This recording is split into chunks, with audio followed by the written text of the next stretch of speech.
سلام كبرات تخطاتلتي كما يتقنيو زينا مزيهتيو زينا مزيهت أبناي لما عند خم لمود كلتر استحيزر لكم قريبا له أبناي لما عند كلتر استنا تقدماي كم لمود أب ميغريشن قداي كوينو أب ميغراهون بفلاي بزحي أبز غرب أوان عزب زلنا جيجا وموها غدي حبيرنا زنبرنا خنسو تمدي سو خبيت سعبين زلو ونقرات يسعب سلزلو أب ميغريشن زملكت قداي قدام رأسنا خوني ካልኣይ ርእስትና ከዓ ኣብ ጉዳይ ናይ ዕዳ ክኸውን እዩ ኣብ ክሮኖፎግደን ኢንካሶ ናይ ዕዳ ነገር ከመይ ኢሉ ናበይ ይበፅሕ እንታይ ኣገባብካ ካልእ ኣሎ ንዕዳታትካ ክትስርዘሉ ትኽእል ብብዝሒ ኣብ ዜግነት ምምልካት ምስ በፅሑ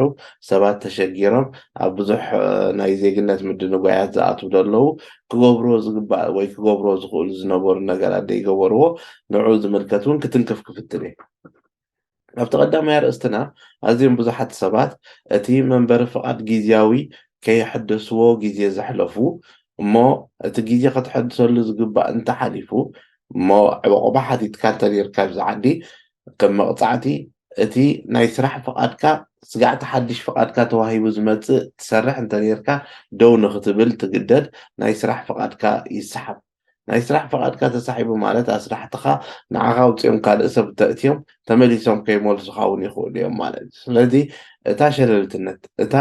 ምሕዳስ መንበሪ ፍቓድ ኣኺሉ ከይሕደስካ ምትራፍ ሳዕቤና ከባድ ስለ ዝኾነት እዚኣ ነቶም ፍቓድ ወሲዶም ዕቑባ ሓቲቶም ኣብዚ ዝነብሩ ሰባት ዝምልከት እዩ ዕቑባ ሓቲትካ ከምኡ እንድሕር ዳ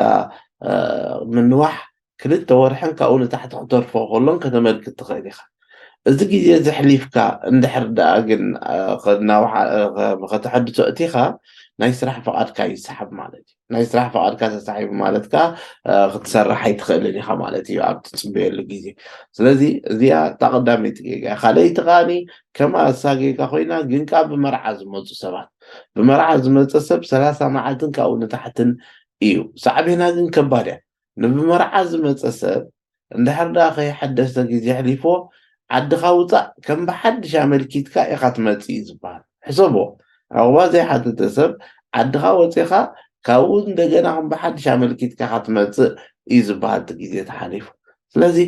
እቲ ብሓፈሻ ናይ ሚግሬሽን ኩነታት እንዳተረረ ከመይ እንዳኸበደ ኸይድ ኣሎ ኣብ ዝሓለፈ ሰሙን መንግስቲ ዘውፅኦ እማማ ሓሳብ ሓደ እንታይ እዩ ናብ ሽወደን ዕቑባ ክሓቱ ሰባት ንኸይመፁስ ኣብ ደገ ኣብ ቱርኪ ኣብ ግሪክ ኣብ ካልእ ከይዶምሲ ሬክላም ክገብሩ ሽወደን ስደተኛታት ናይ ምቕባል ድሌት ከምዘየለ ወይ እውን ዕቑባ ናይ ማሕታት ዓዲ ከምዘይኮነት ወይ ከዓ ክትከውን ከምዘይኮነት ዝገልፅ ሬክላም ንክገብሩስ ብመንግስቲ ደረጃ ዊች ሚንስ እቲ ኤስዲ ዝደልዮ ዝገብሮ ዝነበረ ቅድሚ ሕጂ ብወግዓዊ መንግስቲ ኮይኑ ዘሎ ኣካል እውን እዚ ሓሳብ ይግለፅ ኣሎ እዚ እንታይ ማለት እዩ መርኣያ ናይ ዝመፆም ዘሎ ሰብ ብዝሒ ደይምድላይ እቲ ዘሎ ኩነታት ክቕይርዎ ኣብ ምድላይ ዝኸይድ ዘሎ ነገር ክንርድኦ ክንክእል ኣለና እንድሕር ዳ ነዚ ዘይተረዲእናዮ ሳዕቤኑ ከቢድ እዩ ምክንያቱ ኣብ ከምዚ ዝበልክዎ ኣዝዮም ብዙሓት ሰባት ናይ መናውሒ ፍቓድ መንበሪኦም ክእትዉ ከለዉ ገለገሊኦም ፐርማነንት ንኽቐይርዎ እቲ መንበሪ ፍቓድ كلهم صراحة كيف فلتوا يا حلف ببز زقات مش قرنتاي ما دي فلتنا موز ميديا تكال كان هلا دكاسي إنك عرفت سي إن كان نعمل كان تعداني خاتم تدلخا سبات أف جيجا نخيودكي زغل لنا تجبر ولا ستيل سبب كيدو جيجا زود أنت قينو مسكينة جيجا خاخن ولا لنا نسبت راح مسكينة قال شجر ودي قوين ولا مسكينة شجر كيدو من داود قوة ممكن كلا لنا مالتي حدث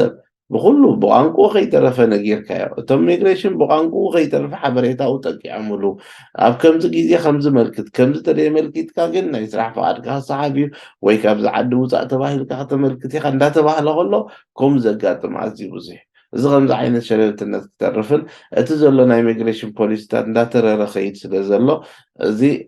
عرينا عندك يجبا ناي عمت اسرع سلستنكا تي ንስድራ ክጠርንፍ ክትብል ከለኻ ሕተት ገንዘብ ካብቲ ዝነበረ ቁሩብ ወሲኹ ኣምፂኦሞ ኣለዉ ሰብኣይን ሰበይትን ኮንካ ደቅኻ ተምፅቲ ኮንካ ናይ ሰብኣይን ሰበይትን 8,400 ዝነበረ ናብ 9,000 ገለ እንደይብሎ ናይ ቆልዑት እውን ከምኡ በብዕድሚኦም መቃቂሎም ወሲኹ ኣሎ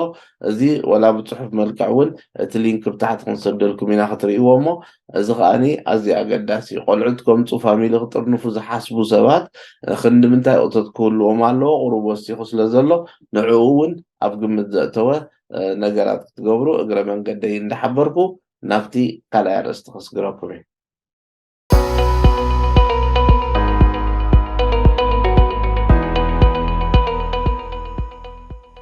ኣገዳሲ ሓበሬታ ፍቓድ መዘወሪ መኪና ንምውፃእ ንትደልዩ ሰባት ትካል ቤት ትምህርቲ ምዝዋር መኪና ድራይቭ ኣብ ዝተኮሎም ንትነብሩ ፍቓድ መዘወሪ መኪና ንምውፃእ ሓሳብ ዘለኩም ብዛዕባ መስርሕ ኣገባብ ትምህርቲ ክልሳ ሓሳብን ተግባርን ብቋንቋ ትግርኛን ኣምሓርኛን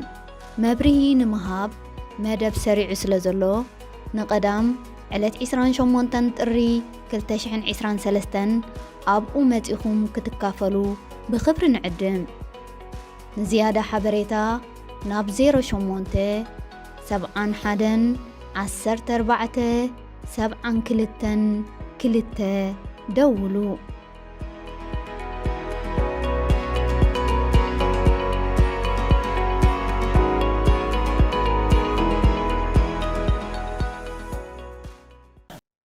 ኣብ ካልኣይ ኣርእስትና ኣዝዮም ብዙሓት ኣሕዋት ብዝተፈላለየ ምክንያታት ኣብ ኢንካሶ ይኣትዉ እሞ ካብ ኢንካሶ ከዓ ናብ ክሮኖፎግደን ይምራሕ ክሮኖፎግደን ክንዲዚ ገንዘብ ክፈልናይ ከም ዝለካ ተባሂሉ ክኸፍል ከይከኣለ ምስ ተረፈ ኣብኡ ኣብ ዕዳ ተርፉ እሞ ዜግነት መሰመልከተ መግራኹም ዝፈርከት ካብ ክሮኖፎግደን ዝረኽቦ ሓበሬታ ዕዳ ከም ዘለዎ ይኸውን ሓደ ሰብ ዕዳ እንድሕር ዳ ኣለካ እቲ ዕዳ ከዓ ክትከፍሎ ዘይትኽእል ተኾንካ ነዚ ናይ ስኩል ዲሳኔሪንግ ዝበሃል ናይ ዕዳ ኣሰረዝቲ ዝበሃሉ ኣብ ኩሉ ኮሚን ኣለዉ ኣብቲ ኮሚንካስ ናይ ኢኮኖሚ ኣማኸርቲ ኣለዉ ብዛዕባ ከመይ ጌርካ ዕዳኻ ከተሰርዝ ትኽእል ትዘራርቦ ንኣብ ከባቢኹም ዘሎ ኩሉ ቤት ፅሕፈታት ዘሎ ሓገዛት ከይተጠቀምኩምሉ ክትተርፉ ከለኹም ግቡእ ኣይኮነን ዝኾነ ይኹን ክሮኖፎግደን ዘለዎ ዲ ዕዳ ዘለዎ ሰብ ድዩ ኣብ ኢንካሶ ድዩ የኺድ ናብዞም ኢኮኖሚ ረድዩ ይባረክ ብፍላይ ብሕጂ ቁርብ ትርር እናበለ ክመፅእ ዓመተ 2023 እውን ቀላል ዓመት ክትከውን ኣይኮነትን ሎሚ ኢንተረስት ሬት ወሲኹ ብክንዲ ፐርሰንት ዝበሃል ዘሎ ናቱ ሳዕቤን እንዳኸበደ ክኸይድ ይቁርብ ሕጂ እንታይ ማለት እዩ ሰባት ዘለና ወፃኢታት ተጠንቂቕካ ኣተኣኻኺልካ ከማን ከይድካ ንጋዶ እዩ ስለዚ ከምዚ ከይገበርካ ተሪፍካ ግን ፋክቱራ ብሰዓቱ ስለዘይከፈልካ ናብ ኢንካሶ ከይዱ ኢንካሶ ደብዳቤታት ዘይደሙልካ ኣድራሻ ቀይርካ ናብቲ ናይ ቀደም ኣድራሻኻ ዲኸይዱ ወላ እንታይ ተኣኪቡ ካብ ኢንካሶ ከዓ ናብ ክሮኖፎግደን ሓልፍ ክሮኖፎግደን ከዓ እንድሕር ደኣ ክፈሎ ኢልካ እቲ ገንዘብ ከመይ ምንጩ መጀመርያ ምስ ተሰደደካ በስትሪዳ ትገብር ኖ እዛ ኣነ ክኸፍሎ ይኮንኩ ናይ ተገልገል ኩሉ ዘይተገልገልካሉ እንትኾንካ ብከምኡ መንገዲ ክትካታዕ ትኽእል እንድሕር ደኣ ተቐቢልካያ ግን ውዕዳ ኢልካ እሞ ዘይከፊልካዮ ነቲ ዜግነት ትንክፈካ ኣብ ኢንተርኔት ኣብ ገዛኻ ክትእቱ ትንክፈካ ኣብ ብዙሕ መድያቱ ይትንክፈካ ማለት እዩ ስለዚ ነዚ ብፍላይ ሊንክ እውን ኣብዚ ክንፅሕፍ ኢና ኣቲኹም ኣብቲ ዌብሳይት ክትርእይዎ ነዚ ኣብ ዕዳ ፋክቱራ ስለዘይከፈልኩሞ ዝብፃሕ ሓደ ካልኣይ ከዓኒ ዝኾነ ይኹን ሰብ ገንዘብ ይወስደልኩም ገንዘብ ወሲድልኩም ግን ኣብ ሰዓቱ ይመልሶ ንክሮኖፎግደን 300 ክሮነን ከፊልካ ፎርሙሎ ዝምላእ ንዑ መሊእካ ኣነ ካብ እገለ እገለ ዝበሃል ሰብ ክንዲዚ ገንዘብ ይደልየ እሞ ሕቶትለይ ይበሃል ብወቃዕ ደብዳቤ ሰዱሉ ሶ ደብዳቤ ሰዲዶም ከምዚ መፂካ ኣሎ ተኸፊልካ ስጋዕ ከምዚ ወል ነፃኻ እንተደየለ ግን ናብ ፋርዘር ስቴፕ ክንከይድ ኢና ዝብል ደብዳቤ ይሰዱ ስኻ ኖ ኣነዚ ኣይከፍሎን እየ እንተኢልካ በስትሪዳ ተጌርካ ናብ ቤት ፍርዲ ትኸይድ ኣብ ቤት ፍርዲ ኣቦኻ ትካታዕ ማለት እዩ ኖ ኣነስ ክኸፍሎ እየ እንተኢልካ ከዓኒ ኣቐዲምካ ቅድሚ ናብ ክሮኖፎግደን ምብፅሑ ምኽፋል ኣዝዩ ኣገዳሲ እዚ ክንገብር ተዘይክኢልና ነቲ ከፋፍላ ነዚ ዝምልከት ምናልባት ኣብ ቀፃሊ ሚን ኢኮኖሚ ዝብል ብቀሊል ኤክስፔንስካ ዝተዳለወ ከመይ ጌርካ ፋክቱራታትካ ትኸፍል ከመይ ጌርካ ብዙሕ ኣገዳሲ ሓበሬታ ዝበልዎ ፋይናንስ ኢንስፔክሽን ናይ ዝዓዲ ቁጠባዊ ተቆፃፀርቲ ዘዳለውዎ ኣሎ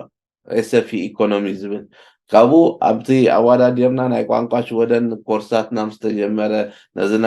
ናይ ሽርኩርቲ ዘሎ ምስ ተጀመረ ኩሉ ኣወዳዲርና ነቶም ዝተዓወቱ ከምኡ ሽልማት መፅሓፍቲ ክንሰድድ ክንጅምር ኢና ከምቲ ቀፃሊ ዝበልክዎ ዝሓለፈ እውን ኣብዛ 1 ዓመት እዚ ዝተፈላለየ ፕሮግራማት ብሓባር ክንኣቱ ብሓባር ክንጅምር ንዕኡ ከዓኒ ናትኩም ሓገዛት ክንሓትት ምዃንና ኣቐዲምና ሓቢርና ኣለና ኢና እሞ ኣብ ቀረባ ግዜ ተፀበይና ኢኹም ነዚ ዘሎ መደብ ዝያዳ ሰባት ወሲኽካ ክኸይድ እንተተኻኢሉ ኣገዳስነቱ ናይ ዝንገብሮ ዘለና እንተተራእይኩም ንኹላትካ ተማቒልካዮ ካልኦት ሰባት ቆፂርና ክንከይድ ንሕና ንኩሉ ከነራኽበሉ ስለ ዘይንኽእል ኣብ ልዕሊ ከዓ ወፃኢታት በዚሕዎ እንተኸይዱ እሞ ተተረፈ ሓይሽ ናብ ዝብል ነገር ከይከይድ ምእንቲ እቲ ስራሕ ክቕፅል ተኮይኑ ሓደሽቲ ኣሰልጢና ንዕኡ ሒዞም ከምዚ ዓይነት ኣገዳሲ ሓበሬታን ካልእ ተወሳኺ መደባት ናይ ክትዕን ናይ ይህን ምሂን ክፈጥሩ እውን ዕድል ክንፈጥረሎም መደብ ስለ ዘሎ ኣብ ሓፂር ግዜ ንዕኡ ኣብ ምድላው ኣለና ክንውከሰኩም ኢና እቶም ተኸታተልቲ ከዓ እቲ ሓገዝኩም ከም ዘይፍለየና ተስፋ ንገብር ንሎማዓንቲ ዘቕረብክዎ መደብ ኣብዚ ደው ከብል እየ ዝቕፅል ሰሙን ተመሳሳሊ ካልእ ኣርእስቲ ሒዘ እስካዕ ዝመፅእ ሰላም ቀኒያት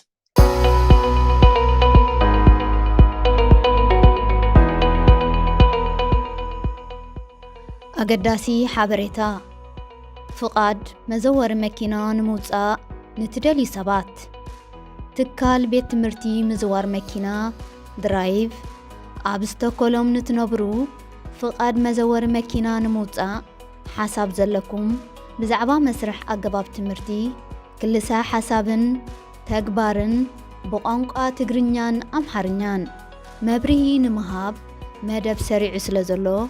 ንቐዳም ዕለት 28 ጥሪ 2023 ኣብኡ መፂኹም ክትካፈሉ ብኽብሪ ንዕድም ንዝያዳ ሓበሬታ ናብ 08 71 14 72 2 ደውሉ